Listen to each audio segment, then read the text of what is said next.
My life has been very difficult, especially over the last year. I have faced trauma I never expected, and I've had to do it practically without any support. I had finally brought myself to a better place mentally and emotionally, and now all that progress has come crashing down. I don't know what to do. I, female, 27, have had a strained relationship with my family for as long as I can remember. I have a twin sister, Talia, and it had been clear early on that she was the golden child. I don't know how this happens with a pair of twins, but here we are. I always believed that the golden child is either an overachiever, shares similar interests with the parents, or is somehow different, in a positive way, from other children in the house. But in this case, Talia and I were mirror images of each other. We had the same interests. We both did well in school. Everything was similar, so I could not, for the life of me, understand why my parents loved her more. Because they did. They used to try and hide it initially, but I always felt this way, even as a kid. I remember breaking down one day and telling them that I felt overlooked and unloved. But nothing changed.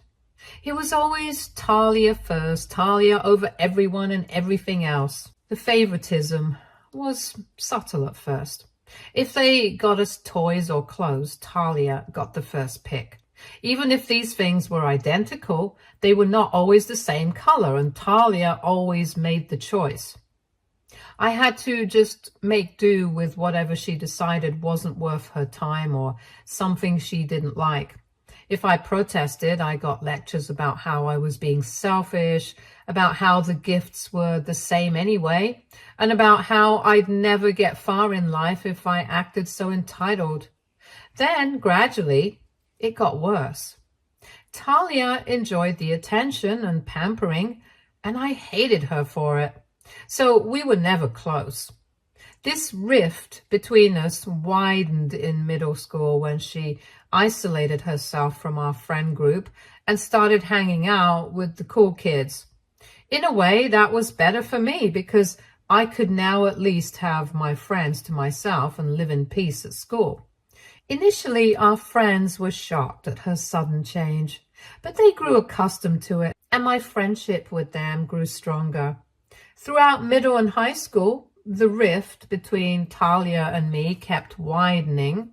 By the time we graduated, we had completely different interests and distinct social circles. This worked for me because it meant less interaction with her. She was still mean, especially in school, because she wanted to look cool for her peers. But I was very used to her bullshit, so it never fazed me anyway. It was at the end of school that things between us escalated to levels I will never recover from, and I haven't been in contact with her since. I worked very hard on my college applications because I knew what I wanted to do, plus almost all my friends wanted to go to good places and do well for themselves. I hadn't known about Talia's preparation for her essays, and I wasn't nosy, so I never asked. But she looked way too confident about her admissions for someone who wasn't prepared or at least didn't know what to do. To my dismay, she got in, and I didn't. Long story short, I found out in the nick of time that she had stolen my essay and submitted it. I was furious and didn't want to tell my parents because, as always, they would have said that I needed to suck it up and that now nothing could be done. I was done being nice and trampled on. I decided to go nuclear. I emailed the university with details about her plagiarism, showing them how this work was mine. I also told them about the situation at home and requested them to be mindful if and when they responded to her. Well, they did. And they backlisted her, citing that they had found that she engaged in plagiarism during her application. When she got the email, she sat in disbelief and looked at me with such hate. I thought I would collapse. But she couldn't admit anything to Mom and Dad. What could she have said? That she stole my essay? I knew I had caught her in a bad position, and I was more than elated that she was getting her due. The situation was tense and hilarious, at least for me. I knew what she had done, and she knew what I had done, and I didn't want to go to Mom and Dad for resolution, and she couldn't go because that would mean admitting she stole my work. Unfortunately for her, Mom and Dad were heartbroken by this injustice. They were sure they wanted to take it up with the university, insisting there was no plagiarism involved. It's here that things got messy. My parents sent the email, and what they got in return was a detailed reply about her application and the source she stole from, my work. I foolishly hoped that when they saw what their precious daughter had done to me, they'd finally see her for who she was, and maybe, just maybe, I would become an important part of the family. What happened was quite the opposite. I was yelled at for days for purposely ruining Talia's life and career. The moment they learned I was the one who reported the plagiarism, they found someone to hound. No matter that she stole my work, no matter that she was in the wrong, and no matter that it was because of her that I couldn't go, the only thing that mattered was that I outed her without consulting them.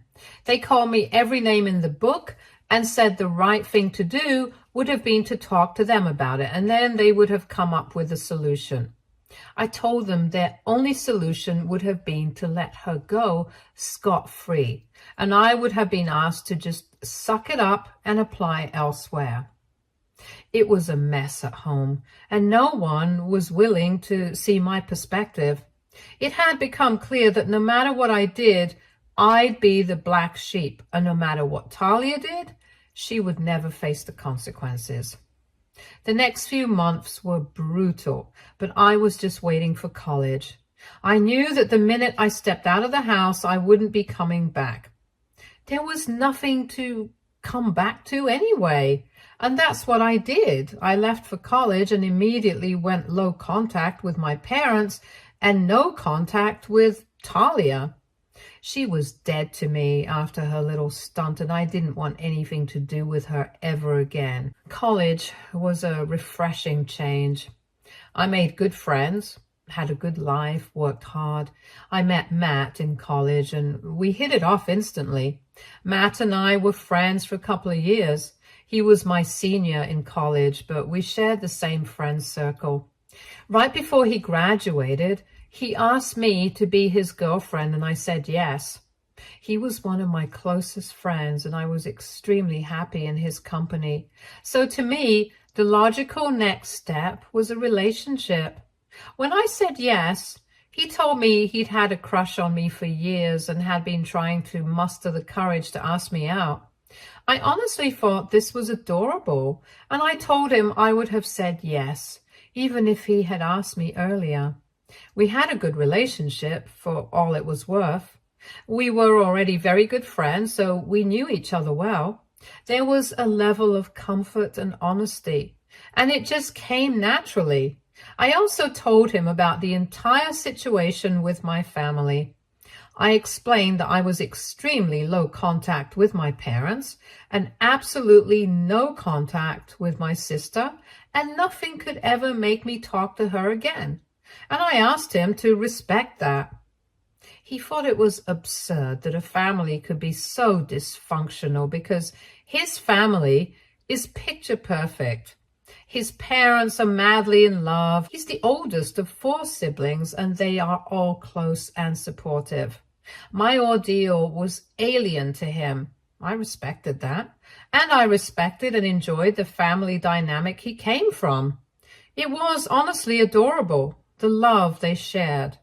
I had always been deprived of it, so I couldn't help but feel a little jealous. But I made it clear to him that he should never expect me to go back to my family and try to sort things out, just because it was impossible for him to conceive of dysfunctional families.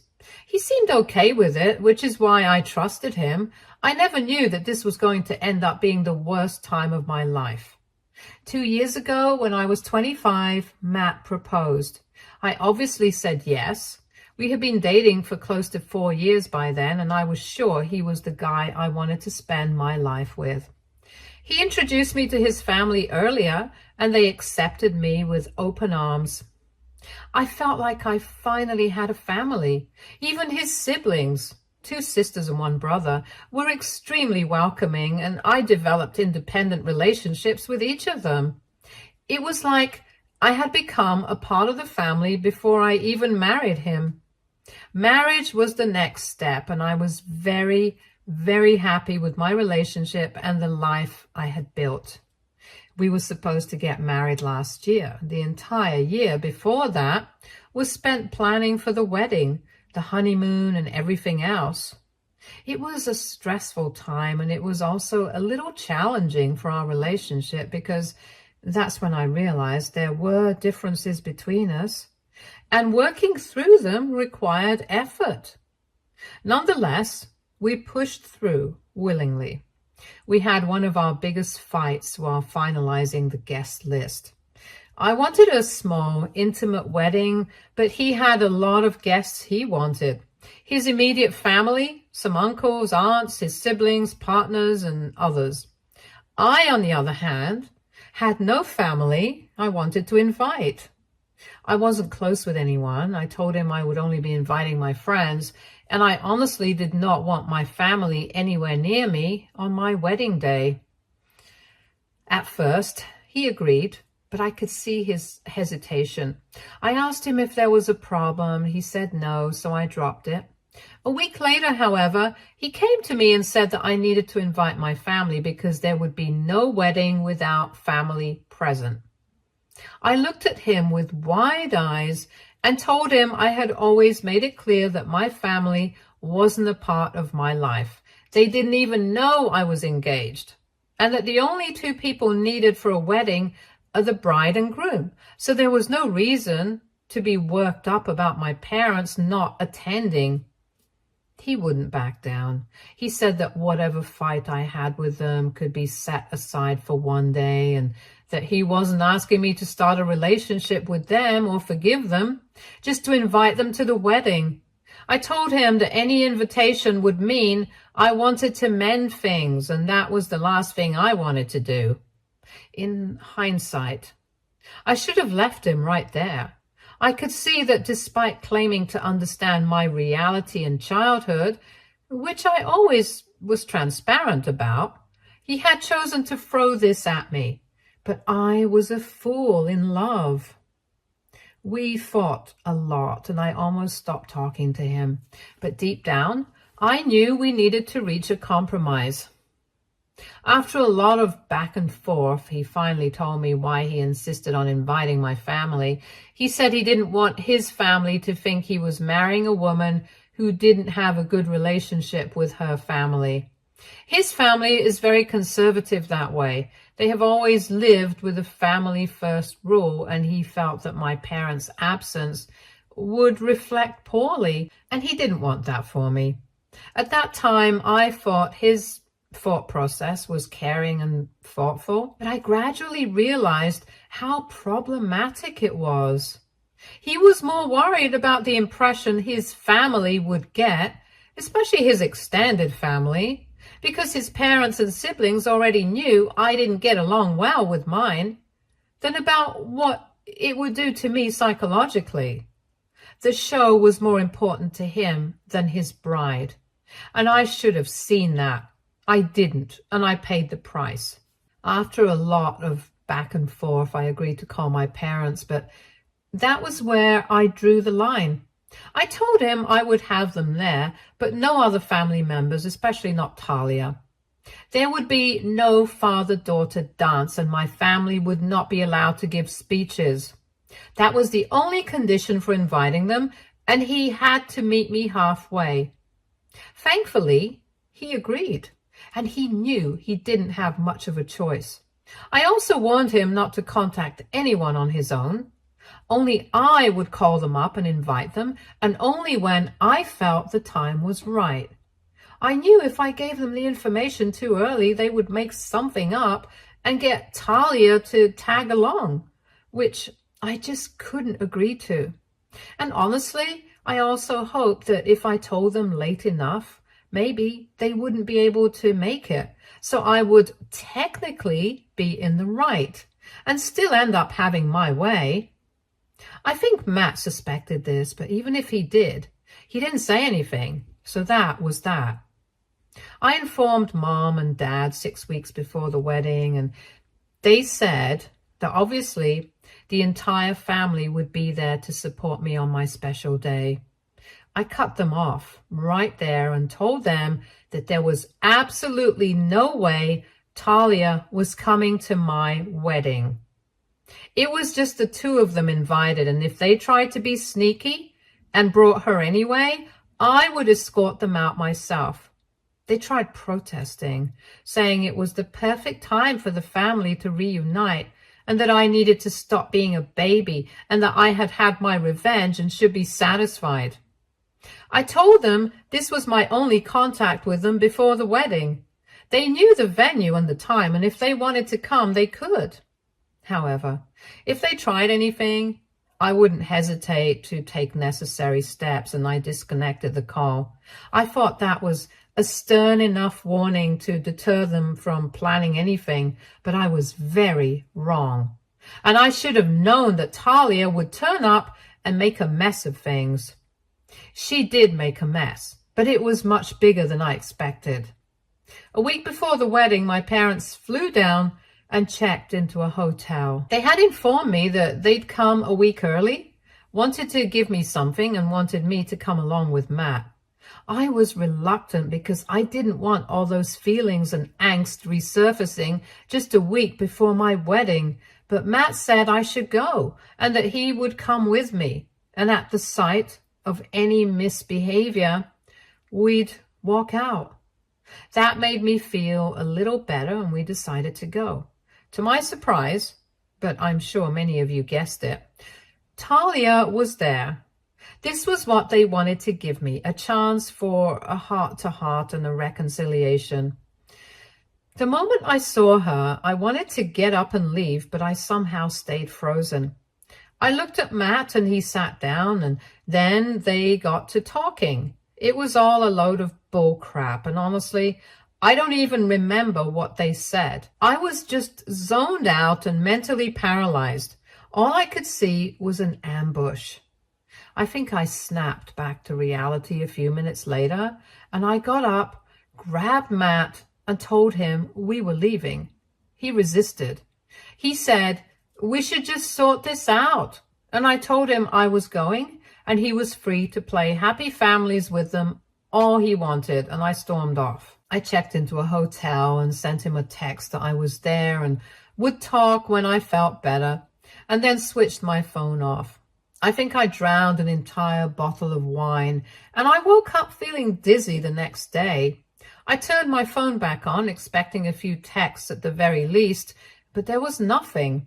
Matt had not reached out to me. It felt weird because he generally isn't the kind to give me space. He likes to resolve issues instantly. I waited a few more hours to see if he'd text, but he hadn't. I called him that night, and my call went to voicemail. He had ghosted me a week before the wedding. I still don't have it in me to recount what happened in those 7 days, but I knew the wedding was off. He was completely unresponsive, and he wasn't talking to his family either. Nobody knew what was up with him. It was like he had vanished.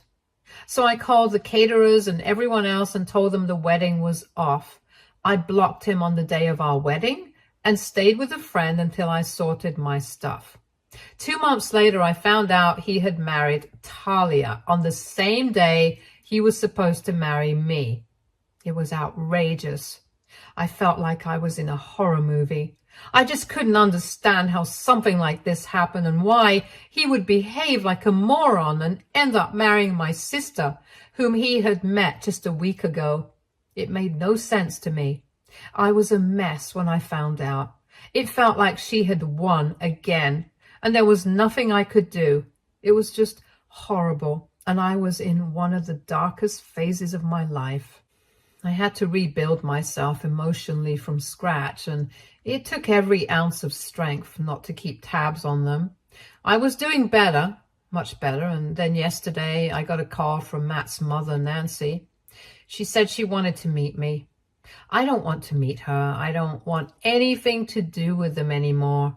But I just cannot go through this again. She was in tears, begging me to meet her one last time, and I don't know what to do.